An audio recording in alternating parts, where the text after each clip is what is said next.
comme c'est maintenant la tradition, je vais vous faire juste une petite introduction et assez rapidement passer la parole aux panélistes pour vous présenter la Fondation pour le droit continental. Donc, c'est déjà un partenariat qui commence à s'inscrire dans le temps, puisque c'est au moins la troisième ou quatrième fois, je ne sais plus, Bénédicte, que la Fondation pour le droit continental est partenaire donc des événements organisés par Bénédicte et ses collègues. Donc, je vais vous présenter un tout petit peu l'essence de ce que c'est que la Fondation. Et puis ensuite, sans plus attendre, on passera à nos très brillants panélistes.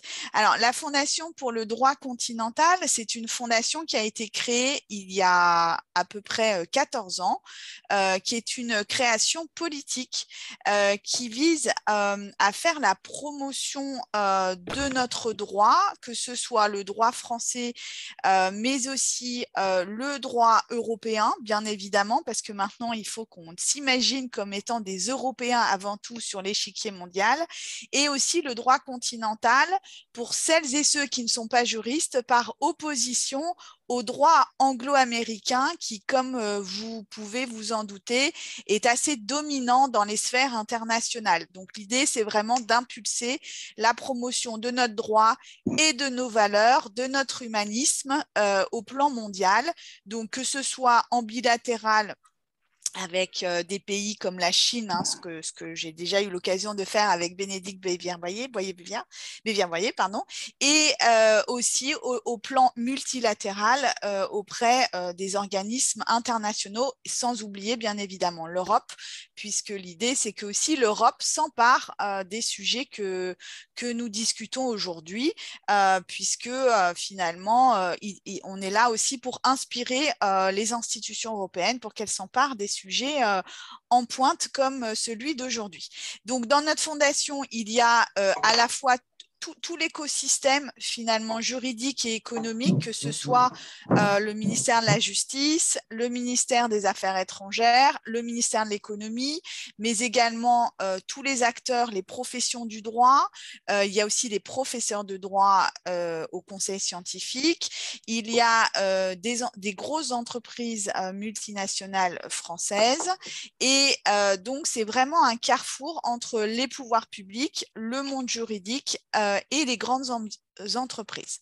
Donc, comme je le disais, notre objectif, c'est de mettre en avant les atouts donc, de notre droit et de contribuer, comme on le fait aujourd'hui, à la réflexion sur des problématiques. Donc, nous aussi, on aime bien être dans un angle transversal, c'est-à-dire qu'on mêle le droit à d'autres matières comme l'économie, l'aspect sociétal aussi et l'aspect économique. Donc, on aime avoir des sujets qui sont au cœur du débat public et qui intéresse nos citoyens. Alors, nous sommes pour une coopération donc juridique, ouverte, constructive et innovante. Donc, je tiens à remercier Bénédicte qui est membre, je rappelle, qui est membre de notre conseil scientifique à la Fondation pour le droit continental, ainsi que Amandine Cailleul et Émilie Gaillard et tous les autres collègues, parce que je suis à chaque fois complètement impressionnée par la qualité de l'organisation de vos événements. C'est vraiment super clair. On a vraiment tous les éléments sur une plateforme numérique. Donc, je tiens à vous féliciter pour la qualité de vos colloques. Et justement, ce qu'on aime, c'est l'aspect transversal, puisqu'on n'oublie aucun, quand vous traitez un sujet, on n'oublie aucun aspect de ce sujet. Et c'est vraiment un bonheur pour la Fondation pour le droit continental d'être partenaire de vos événements. Et donc, merci beaucoup de votre invitation. Alors, j'ai l'honneur d'animer donc cette table ronde sur l'animal augmenté, quel procédé pour quelle finalité. Alors, ça va être un peu technique pour moi. Donc, je l'avoue que je vais être un petit peu la personne auprès de qui il faut le faire le plus de pédagogie, puisque ça va être la table ronde la plus technique, mais ça va être passionnant. Alors, comme on disait, le transanimalisme, c'est donc développer donc, les animaux au service des intérêts des humains. Et donc, comme cela a été dit précédemment, effectivement, l'augmentation n'est pas souvent synonyme d'amélioration. Il y a même certains qui parlent d'instrumentalisation. Euh, Allô? oui, Allô? oui, pardon. Oui, bonjour, Madame Kone. Oui, pardon. C'est M. Bamba, tout me suis, hein. Oui, c'est bon, je peux continuer. Oui, oui, oui, oui. Ok, très bien. Donc l'intérêt de ces enjeux, donc, parce qu'on sait que ce sujet est avant tout politique, on l'a vu, puisque aujourd'hui, dans les esprits de toute femme politique et tout homme politique, il est hors de question de ne pas envisager la nature, l'environnement et donc le sort des animaux. C'est aussi bien évidemment juridique, comme on le verra cet après-midi à l'occasion d'une table ronde, et c'est à la fois, comme on l'a vu, éthique, sociétal, et je rajouterais un sujet économique, parce qu'il ne faut pas oublier l'aspect économique, puisque bien évidemment, ça a un aspect, un impact économique sans précédent sur toutes ces questions-là. Donc, l'animal est un être vivant doté de sensibilité. Hein. Les femmes et les hommes politiques l'ont reconnu et les parlementaires l'ont reconnu récemment. Et donc, du coup, maintenant, il faut penser les animaux comme des animaux qui ont des droits et qui peuvent revendiquer une certaine protection. Donc, c'est vrai que vont émerger un certain nombre de sujets, notamment sur le droit. Est-ce que les animaux ont des droits? Est-ce qu'ils ont, voilà, est-ce qu'ils sont, quelle est la protection que l'on peut imaginer pour eux? Alors, moi, j'ai lu récemment Boris Cyrulnik, qui est intervenu récemment dans les médias et qui a parlé des animaux.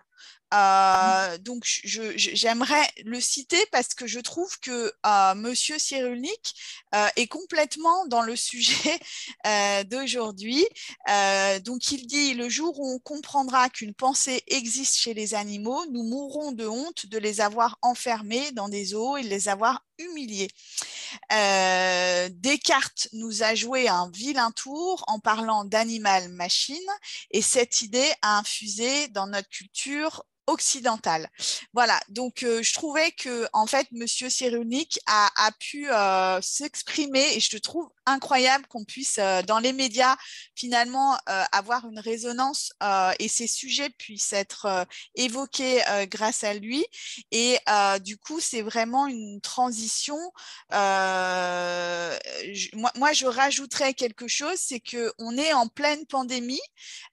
Donc là, je suis moi-même confinée parce que je suis cas contact dans ma famille. Donc désolée si vous entendez les cris des enfants. On est tous confinés dans le même appartement. Et donc, la pandémie doit aussi nous contraindre à repenser nos rapports avec les animaux, et notamment la transmission du virus et tout notre rapport avec les animaux. Et je crois, Bénédicte, qu'il va falloir plus tard, dans un autre colloque, évoquer ces questions-là, parce que on ne sait pas d'où vient le virus, mais on sait qu'il y a peut-être un rapport avec les animaux que l'on maltraite peut-être, et qui serait peut-être temps au plan international que les pouvoirs publics s'emparent de ce sujet-là au plan international, tout comme au plan européen. Donc, je pense que la Commission européenne devrait écouter attentivement toute cette journée, parce que ça pourrait éventuellement l'inspirer pour un futur programme sur le sujet.